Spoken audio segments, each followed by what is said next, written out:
বিপ্লবের প্রতিপক্ষ কারা ছিল বা প্রতিপক্ষ কে ছিল?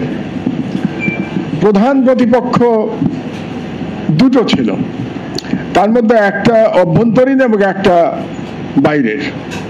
অভ্যন্তরীণ প্রতিপক্ষ ছিল একটা ফ্যাসিস্ট শাসক শ্রেণী, তারা ছিল অভ্যন্তরীণ প্রতিপক্ষ, শেখ হাসিনার ফ্যাসিস্ট রেজিম।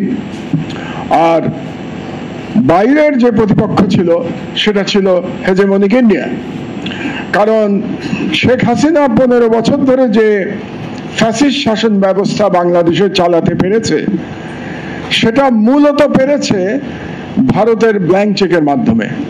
কারণ জিওপলিটিক্যাল সিচুয়েশনটা একটু অন্যরকম ছিল এই পিরিয়ডে। শেখ হাসিনা যখন ক্ষমতা এসেছিলেন, as a result of again geopolitics, 2008 সালের ডিসেম্বরের, আমি যেটাকে বলি ম্যানেজ নির্বাচন, এক ধরনের ম্যানেজ নির্বাচন, যে ম্যানেজ নির্বাচন প্রমাণিত হয়েছে পরবর্তীতে ভারতের সাবেক প্রেসিডেন্ট প্রণব মুখার্জির বইতে, যে নির্বাচন হয়েছিল ডিসেম্বরে, আর ফেব্রুয়ারি মাসে সিদ্ধান্ত হয়ে গেছিল যে শেখ হাসিনাই ক্ষমতায় আসবেন, মানে নির্বাচনের 10 মাস আগে সিদ্ধান্ত হয়েছিল। এবং দুর্ভাগ্যজনক ভাবে শেখ হাসিনাকে ওই যে ম্যানেজ নির্বাচনে ক্ষমতায় আনায় একটা বড় ভূমিকা পালন করেছিল আমরা যাদেরকে সবসময় দেশপ্রেমিক সেনাবাহিনী বলি, এবং সেনাবাহিনী সহায়তায় ভারত শেখ হাসিনাকে ক্ষমতায় বসিয়েছিল। এবং তখন যে জিওপলিটিক্যাল সিচুয়েশনটা ছিল, সেটা 9/11 পরবর্তী জিওপলিটিক্যাল সিচুয়েশন, সেটা তখনও চলছিল। বেসিক্যালি একটা ইসলামোফোবিক গ্লোবাল জিওপলিটিক্যাল সিচুয়েশনের সুযোগ নিয়ে ভারত শেখ হাসিনাকে ক্ষমতায় বসাতে পেরেছিল, এবং তার পরবর্তী 15 বছর বাংলাদেশকে একটি অলিখিত উপনিবেশে পরিণত করতে পেরেছিল। কাজেই জুলাই বিপ্লবে আমাদের ছেলেমেয়েরা যে অসাধারণ লড়াই, সাহসের সাথে, ইমানের সাথে যে বিপ্লব করেছে, সেই বিপ্লব তারা একাধারে শেখ হাসিনার ফ্যাসিস্ট শাসন এবং ভারতীয় হেজেমনির বিরুদ্ধে তারা লড়াইটা চালিয়েছে। তো যেহেতু দুই পক্ষের বিরুদ্ধে লড়াই ছিল, আমরা যদি এখন সেই প্রতিপক্ষ থেকে আমরা বিপ্লবের লক্ষ্যের দিকে চলে যাই, তাহলে লক্ষ্যটাও দুটো হওয়া উচিত। প্রধান লক্ষ্য, অনেক লক্ষ্য থাকতে পারে, অনেক সাবহেড থাকতে পারে। আমরা দেখেছি কতগুলো সংস্কার কমিশন হয়েছে, মোর দ্যান 10 সংস্কার কমিশন। তো সুতরাং লক্ষ্য অনেকগুলো হতে পারে। আমি মোটা দাগে দুটো লক্ষ্যের কথা বলছি। একটা লক্ষ্য হলো যে বাংলাদেশে আর কখনো যেন কোনো ফ্যাসিস্ট সিস্টেম ফিরে না আসে, এটা হলো আমাদের 1 নম্বর লক্ষ্য। সেটা শেখ হাসিনার ফ্যাসিস্ট সিস্টেমই হোক কিংবা মিস্টার XYZ যার ফ্যাসিস্ট সিস্টেমই হোক না কেন, আর যেন কখনো কোনো ফ্যাসিস্ট সিস্টেম চলে আসতে না পারে। কারণ আমাদের স্মরণ রাখতে হবে, ফ্যাসিস্ট সিস্টেমের কারণেই শেখ হাসিনা এভাবে গণহত্যা চালাতে পেরেছিল। না হলে তো এভাবে বাংলাদেশেরই পুলিশ, বাংলাদেশের র্যাব, বাংলাদেশের সেনাবাহিনী এভাবে দেশের জনগণের উপরে গুলি চালাতে পারতো না। এটা পেরেছিল কারণ একটা ফ্যাসিস্ট শাসন ব্যবস্থা বাংলাদেশে শেখ হাসিনা তৈরি করতে পেরেছিল। এবং আপনাদের স্মরণে রাখতে হবে যে আমরা সম্প্রতি অনেকগুলো সেই সময় শেখ হাসিনার টেলিফোন সংলাপ শুনতে পেয়েছি, যেগুলো তিনি নির্দেশ দিতেন গণহত্যা চালানোর জন্য। সেই নির্দেশগুলো কাকে দিতেন তিনি? হয় কোনো পুলিশ অফিসারকে দিতেন, না হলে কোনো মিলিটারি অফিসারকে দিতেন। তার মধ্যে একজন মিলিটারি অফিসার আমরা জানি এখনো বিদেশে UN-এ কাজ করছে। সেই সময় সে কর্নেল ছিল, এই সরকারের আমলে তাকে ব্রিগেডিয়ার বানানো হয়েছে, ব্রিগেডিয়ার বানিয়ে তাকে UN-এ পাঠানো হয়েছে এই সরকারের সময়। তার চাকরি যাওয়া উচিত ছিল, চাকরি না গিয়ে তার প্রমোশন হয়ে UN-এ চলে গেছে সেই ব্যক্তি। তার মানে কি, সেই ফ্যাসিস্ট সিস্টেম এখনো তো কিছুটা আছে। তো সুতরাং 1 নম্বর লক্ষ্য ছিল ফ্যাসিস্ট সিস্টেম ডিসম্যান্টলিং করতে হবে, মানে শেখ হাসিনার যেটা ছিল এটা হয় নাই, এবং দ্বিতীয়ত আবার যেন এটা ফিরে না আসে। তো ফিরে না আসার জন্য অবশ্যই আমাদেরকে জুলাই সনদ বাস্তবায়ন করতে হবে, এর কোনো বিকল্প নাই। জুলাই সনদ ছাড়া নির্বাচনের কোনো সুযোগ নাই, এ ব্যাপারে আমাদেরকে পরিষ্কারভাবে বলতে হবে। নির্বাচন নিয়ে অন্য বিতর্ক নিয়ে আমার কোনো মাথা ব্যথা নাই, এটা পিআর হবে না আগের সিস্টেমে হবে, যেভাবেই হোক হতে পারে। নির্বাচন হওয়া উচিত ফেব্রুয়ারিতে, এবং নির্বাচন ফেব্রুয়ারিতে হওয়া উচিত। কেন হওয়া উচিত আমি একটু পরে আলোচনা করব, কিন্তু ফেব্রুয়ারিতে নির্বাচনের আগে অবশ্যই জুলাই সনদ বাস্তবায়িত হতে হবে এবং এটাকে আইনি কাঠামোর মধ্যে নিয়ে আসতে হবে। এখানে কোন রকম ছাড় দেওয়ার কোনো অবকাশ থাকবে না। এখানে ছাড় দিলে আমাদের প্রথম যে লক্ষ্য, যে বাংলাদেশে আর কখনো যেন কোনো ফ্যাসিস্ট শাসন ব্যবস্থা ফিরে আসতে না পারে, সেই লক্ষ্য আমরা অর্জন করতে পারবো না, এবং ওই লক্ষ্য অর্জন না করে আমি নির্বাচনে আমরা যেতে পারি না, এটা পরিষ্কার। এবার দ্বিতীয় লক্ষ্যে আমরা আসি। এখন বাংলাদেশ যে বিপ্লব হয়েছে, এই বিপ্লব কি ইন্ডিয়া মেনে নিয়েছে? আজ পর্যন্ত মেনে নেয় নাই। এটা শুধু আমি বলছি না, এটা স্বয়ং চিফ অ্যাডভাইজার বলছেন, ইউএনএ বসে বলছেন। তিনি সাক্ষাৎকার দিয়েছেন একজন ভারতীয় সাংবাদিককে, সেখানে তিনি কয়েকটি কথা বলেছেন। তার মধ্যে প্রথম কথা যেটি বলেছেন, যে আজ পর্যন্ত ভারত জুলাই বিপ্লব মানতে পারে নাই, এবং এটাই ভারতের সাথে আমাদের সম্পর্ক উন্নয়নের প্রথম বাধা, যে তারা জুলাই বিপ্লব মানতে পারছে না। তো জুলাই বিপ্লব না মানলে তাদের সাথে কিভাবে সম্পর্কের উন্নয়ন হবে? তো এর একটা প্রমাণ আমি আপনাদেরকে দেই, যে সেটা তো উনি বলেছেন, মানে আমাদের প্রধান উপদেষ্টা বলেছেন। হর্ষবর্ধন শ্রিংলা, যিনি ঢাকায় ইন্ডিয়ান হাই কমিশনার ছিলেন এবং ভারতের পররাষ্ট্র সচিব হয়েছিলেন, এবং যিনি বিজেপির সাথে খুব ক্লোজ এবং মোদির সাথে ক্লোজ, এবং ভারতের যে পররাষ্ট্র মন্ত্রী এখন আছেন জয়শঙ্কর, তার সাথে ঘনিষ্ঠ।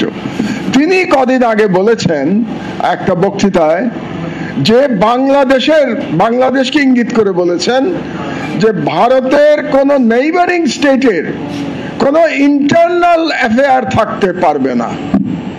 এই কথার মাধ্যমে তিনি প্রমাণ করে দিয়েছেন, হর্ষবর্ধন শ্রিংলা, যে তিনি দক্ষিণ এশিয়ার কোন রাষ্ট্রের স্বাধীনতায় বিশ্বাস করেন না। কারণ যদি তিনি স্বাধীনতায় বিশ্বাস করতেন, তাহলে তিনি এটা বলতে পারেন না যে বাংলাদেশ প্রসঙ্গে তিনি বলেছেন যে বাংলাদেশের কোনো আভ্যন্তরীণ বিষয় থাকতে পারবে না। তার মানে বাংলাদেশ এখনো হর্ষবর্ধন শ্রিংলার মতে ভারতের একটি উপনিবেশ, আদারওয়াইজ এই কথা তিনি বলতে পারতেন না। তো এটা বলার সাহস তিনি কি করে পেলেন এই কারণে, যে জুলাই বিপ্লবের রেশ না ফুরাতেই, আরো সহজ করে বলি, জুলাই শহীদদের রক্তের দাগ শুকানোর আগে জুলাই যোদ্ধাদের মধ্যে অনৈক্য শুরু হয়ে গেছে। জুলাই যোদ্ধারা তার আগেই, রক্তের দাগ শুকানোর আগে, তারা ক্ষমতায় যাওয়ার স্বপ্ন দেখতে শুরু করেছিল এবং তারা প্রতিদ্বন্দ্বিতা করতে শুরু করেছিল।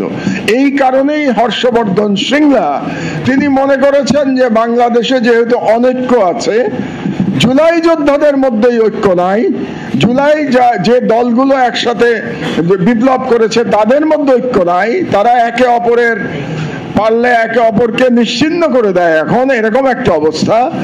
এই অবস্থায় বাংলাদেশের উপরে ভারতীয় নিয়ন্ত্রণ অব্যাহত রাখা সম্ভব, এটা তিনি মনে করেছেন। আমি এখানে একটুখানি আশাবাদী, অনেকটাই আশাবাদী, একটুখানি না।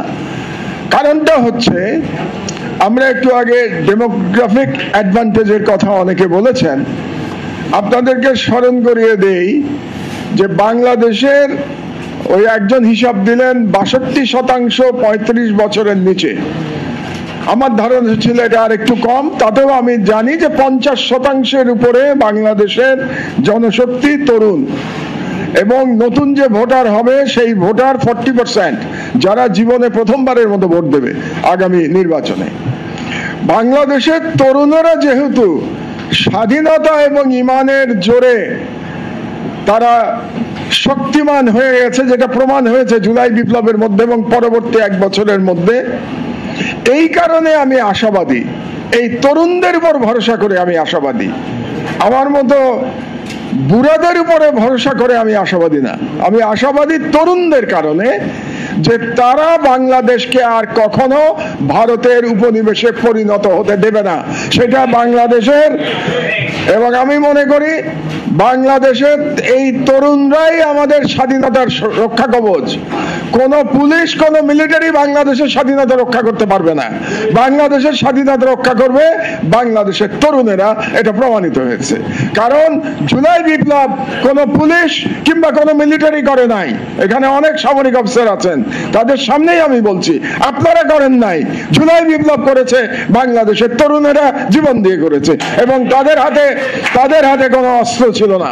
সুতরাং এই কারণেই আমি আশাবাদী, যতই হর্ষবর্ধন শ্রীংলা তার হেজেমনিক মেন্টালিটি প্রকাশ করুন না কেন, বাংলাদেশের তরুণদের সীসা ঢালা ঐক্যের সামনে তারা বারে বারে ইনশাআল্লাহ পরাজিত হবেন। এখন আমি একটু আমাদের ডিফেন্স নিয়ে কথা বলতে চাই, যেহেতু আমরা রিজিওনাল পলিটিক্স নিয়ে কথা বলছি। আমাদের একটা ন্যাশনাল ডিফেন্স ডক্ট্রিন হওয়া দরকার। এখন সেই ডক্ট্রিন আছে কি নাই সেটা সেনাবাহিনীর লোকজন ভালো বলতে পারবে। আমি একজন সিভিলিয়ান, জীবনে কলম ছাড়া আর কোনো অস্ত্র আমি চিনি না, একটা পিস্তল আমি ধরেও দেখি নাই যে পিস্তল কি জিনিস। তো আমি যেটা বুঝি, আমাদের একটা ন্যাশনাল ডিফেন্স ডক্ট্রিন দরকার, এবং সেই ডক্ট্রিনটা হওয়া উচিত ডিফেন্সিভ ডক্ট্রিন, অফেন্সিভ ডক্ট্রিন না। পার্থক্যটা হচ্ছে, আমি যেটা বুঝি, যে আমাদের কোন দেশের প্রতি কোনো আধিপত্যবাদী চিন্তা নাই। মানে বাংলাদেশ কোনোদিন কোনো দেশকে দখল করতে যাবে না। আমাদের দুই দিকে, আপনারা জানেন, একটা রাষ্ট্রের পোটেনশিয়াল এনিমি হলো সেই রাষ্ট্রের নেইবারিং কান্ট্রি। 2000 মাইল দূরের রাষ্ট্র কিন্তু এনিমি না, পোটেনশিয়াল এনিমি, ইমিডিয়েট এনিমি একটা রাষ্ট্রের আশেপাশে যে দেশগুলো থাকে। তাহলে বাংলাদেশের আশেপাশে দুটো দেশ, ভারত এবং মিয়ানমার। আমাদের ভারত এবং মিয়ানমারের এগেনস্টে কোনো অ্যাগ্রেসিভ অ্যাটিটিউড নাই, আমরা কোনোদিন কোনো অফেন্সিভে যাব না, কিন্তু আমাদের ডিফেন্সিভ একটা ডক্ট্রিন থাকতে হবে। অর্থাৎ আমরা ধারণা করে নেব যে ভারত এবং মিয়ানমার থেকে যদি আমি আক্রান্ত হই, তাহলে সেই আক্রান্ত হওয়ার জন্য আমাদের স্বাধীনতা সার্বভৌমত্ব রক্ষার জন্য আমাদের লড়াই করতে হবে, এবং সেই লড়াই করবার জন্য আমার ডিফেন্সিভ যা যা মিলিটারি হার্ডওয়্যার দরকার, যা যা মিলিটারি সক্ষমতা দরকার, আমাদের সেগুলো লাগবে। কিন্তু সব থেকে বড় যেটা দরকার সেটা হলো দেশপ্রেম, সেটা হলো ঈমান, এটা হলো সবচেয়ে বড় দরকার। তারপরে না আপনি অস্ত্র ব্যবহার করবেন। অস্ত্র তো আমরা দেখতে পাচ্ছি মধ্যপ্রাচ্যের দেশগুলো মহা অস্ত্র কেনে, সব মুসলিম রাষ্ট্রগুলো। এই অস্ত্র কিনে কি লাভ হয়? বিলিয়ন বিলিয়ন ডলার দিয়ে আমেরিকান অস্ত্র কেনে। কাতারে আমেরিকান ঘাঁটি আছে, তো কাতারে ইসরায়েল বম্বিং করলো, কাতারের সেনাবাহিনী এবং রাজপরিবার তো ঘুমাইছিল, তারা তো জানেও না যে আক্রমণ হচ্ছে। তাহলে এই অস্ত্র কিনেতে যদি কাজ হবে না যতক্ষণ না আপনার মধ্যে দেশপ্রেম থাকবে। কাজে দেশপ্রেমটা সবচেয়ে বড় জিনিস। এবং মিলিটারি অফিসাররা তারা যুক্তি দেন যে তারা চাকরির খাতিরে বা বিভিন্ন কারণে শেখ হাসিনার অন্যায়ের প্রতিবাদ করতে পারেন নাই। এখন এই যুক্তি যদি মিলিটারি দেয়, তাহলে আপনি সাধারণ মানুষকে কি বলবেন? যে মিলিটারির দায়িত্ব বাংলাদেশের স্বাধীনতা সার্বভৌমত্ব রক্ষা করা, তাই তো বলি আমরা। আজকে তো 2-1 মিলিটারি অফিসার বলে গেলেন তারা জাতির মেরুদণ্ড। তাহলে শেখ হাসিনা যখন বাংলাদেশের স্বাধীনতা সার্বভৌমত্ব দিল্লির কাছে বিকিয়ে দিল, তখন জাতির মেরুদণ্ড কি করেছিল? জাতির মেরুদণ্ড তো তখন সেই বিকিয়ে দেওয়াকে আটকাতে পারে নাই। কেন পারেন নাই? আপনি বলবেন আমার চাকরি থাকতো না, আমার বিপদ হতো। তো আপনি যখন মিলিটারিতে জয়েন করছেন, তখনই তো আপনি দেশের জন্য জীবন দেওয়ার প্রতিজ্ঞা করেই তো আপনি জয়েন করছেন। কাজে আপনার তো এই ডিফেন্স নেওয়ার কোনো সুযোগ নাই যে আমি ভয়ে পারি নাই, ভয়ে বা লোভে আমি পারি নাই। এটা আমি নিতে পারি। আমি Mahmudur Rahman as a civilian এই ডিফেন্স নিতে পারি। আপনি একজন কর্নেল, একজন ব্রিগেডিয়ার, একজন জেনারেল, আপনি এই ডিফেন্স নিতে পারেন না বলেই আমার ধারণা। তো সুতরাং আমার মনে হয় সবচেয়ে বড় কথা হলো যে এই ডক্ট্রিনের মধ্যে দ্য মোস্ট ইম্পর্টেন্ট পার্ট হওয়া উচিত সেই মিলিটারি অফিসার। এই মিলিটারি আমাদের দরকার যে মিলিটারি কোন লোভ, কোন ভয়ের কাছে নতি স্বীকার করবে না, সেই মিলিটারি আমার দরকার। আর আরেকটি কথা আমি বলবো, পৃথিবী একটা পরিবর্তনের মধ্য দিয়ে আছে। সোভিয়েত ইউনিয়নের পতনের পর থেকে, তার মানে 90 দশকের পর থেকে আমরা এক ধরনের একটা ইউনিপোলার ওয়ার্ল্ডে বসবাস করছিলাম। ইউনিপোলার ওয়ার্ল্ড মানে হচ্ছে আমেরিকা সব, আমেরিকা যা বলবে সেটাই হবে, এই ধরনের একটা ঘটনা 30 বছর ধরে পৃথিবীতে চলছে, একটা ইউনিপোলার ওয়ার্ল্ড। আপনি এখনো দেখেন গাজা যুদ্ধ বন্ধ হচ্ছে না শুধুমাত্র মার্কিন যুক্তরাষ্ট্রের ভেটোর কারণে। 6 বার ভেটো দিয়েছে, 6 টাইমস ভেটো দিয়েছে। তার মানে সমস্ত পৃথিবী একদিকে, আর একা মার্কিন যুক্তরাষ্ট্র বলছে যে আমি এই গণহত্যা চালিয়ে যেতে দেব, এবং গণহত্যা চলছে।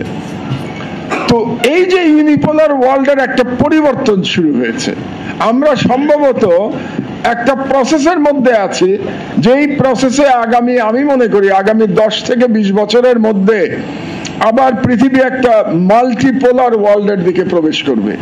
তার বিগিনিংটা শুরু হয়েছে। বিগিনিংটা কিরকম আপনি দেখুন, গত 1 মাসের মধ্যে কতগুলো পশ্চিমা ইউরোপিয়ান কান্ট্রি প্যালেস্টাইনকে রেকগনাইজ করেছে, স্বীকৃতি দিয়েছে। ইনফ্যাক্ট মার্কিন যুক্তরাষ্ট্রের বাইরে যারা প্রভাবশালী দেশগুলো আছে তার মধ্যে মাত্র 3-4টা আর বাকি আছে স্বীকৃতি দেয়া।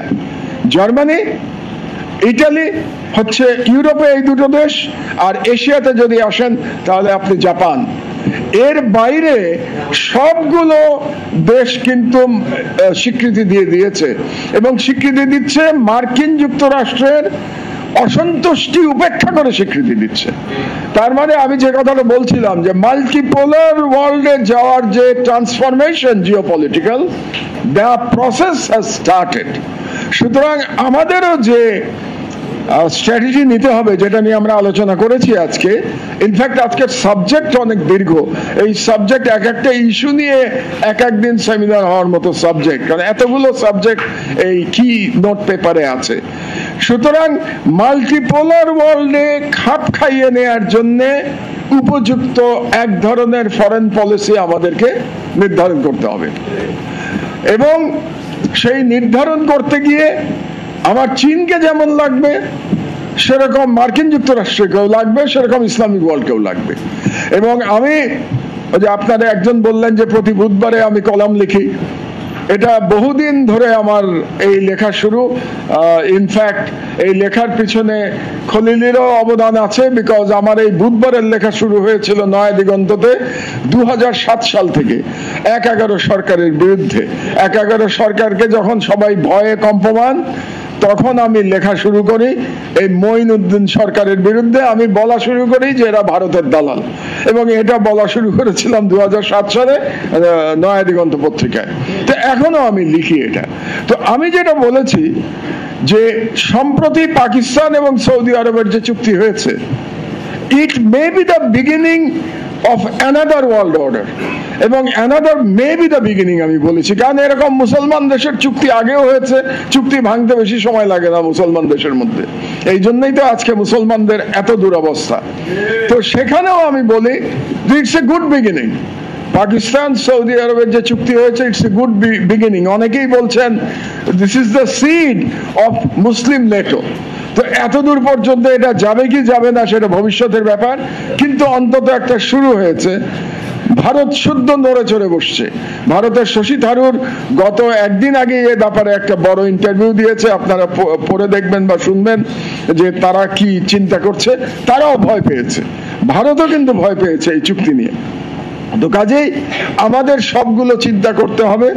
এবং শহীদ জিয়ার কথা বলতেই হয়, আপনাদের মনে থাকার কথা যে 1977-এ উনি ক্ষমতা নিয়ে যেটা বলেছিলেন যে ইসলামিক ওয়ার্ল্ডের সাথে সম্পর্ক বাড়াতে হবে। শুধু বাড়াতে হবে না, সংবিধানেও এটা নিয়ে আসা হয়েছিল যে ইসলামিক উম্মার সাথে সম্পর্ক বৃদ্ধি করা, এটা সংবিধানের আমাদের একটা পার্ট ছিল। এটা জিয়াউর রহমানের কনসেপ্ট ছিল।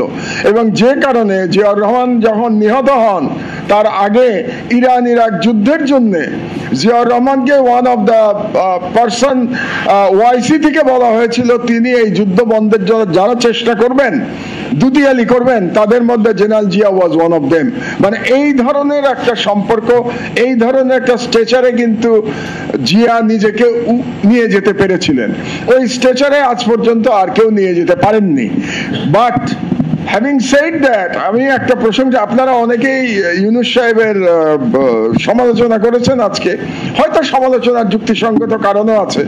আমি আবার ইউনূস সাহেবের একটা প্রশংসা করি, বাংলাদেশের ইতিহাসে আজ পর্যন্ত আর কোন সরকার প্রধান এভাবে প্রকাশ্যে ভারতের বিরুদ্ধে মাথা উঁচু করে দাঁড়ান নাই। একমাত্র প্রফেসর ইউনূস এভাবে ওপেনলি ভারতকে বলেছেন, মোদির সামনে বলেছেন যে আপনি কবে শেখ হাসিনাকে ফিরিয়ে দেবেন। এইটা বলার মতো সাহস আজ পর্যন্ত ইউনূস ছাড়া আর কেউ দেখায় নাই। এই জন্য আমি ইউনূস সাহেবকে প্রশংসা করি। অন্য তার 100টা তার ফেইলিয়ার থাকতে পারে, কিন্তু ভারত প্রশ্নে ইউনূস সাহেব গত 13-14 মাসে অনমনীয় দৃঢ়তার পরিচয় দিয়েছেন, এবং এজন্য আমাদের উচিত তার প্রশংসা করা। কারণ যার যতটুকু প্রশংসা করা সেইটুকু করা উচিত, যার যতটুকু সমালোচনা করা সেইটুকু করা উচিত। কখনো আমাদের সীমা লঙ্ঘন করা উচিত না। আল্লাহ সীমা লঙ্ঘনকারীদের পছন্দ করেন না, এটা আমাদের সর্বদা মনে রাখা উচিত। আমার বক্তব্য আর আমি খুব বেশি দীর্ঘ করব না। আজকের আলোচনাটা অত্যন্ত অর্থবহ ছিল, কাজেই আমি শেষ করব এটা বলে যে জুলাই বিপ্লব যাদের প্রতিপক্ষ করে সংগঠিত হয়েছিল, সেই বিপ্লব এখনো পুরোপুরি সফল হয় নাই। কারণ সেই বিপ্লবের যিনি আমাদের দেশীয় ভিলেন ছিলেন, শেখ হাসিনা, সে ভারতের আশ্রয়ে বসে সে বাংলাদেশের বিরুদ্ধে অনবরত ষড়যন্ত্র চালিয়ে যাচ্ছে, এবং ভারত তাকে সমর্থন করছে, ভারতের ডিপ স্টেট তাকে সমর্থন করছে। তাদের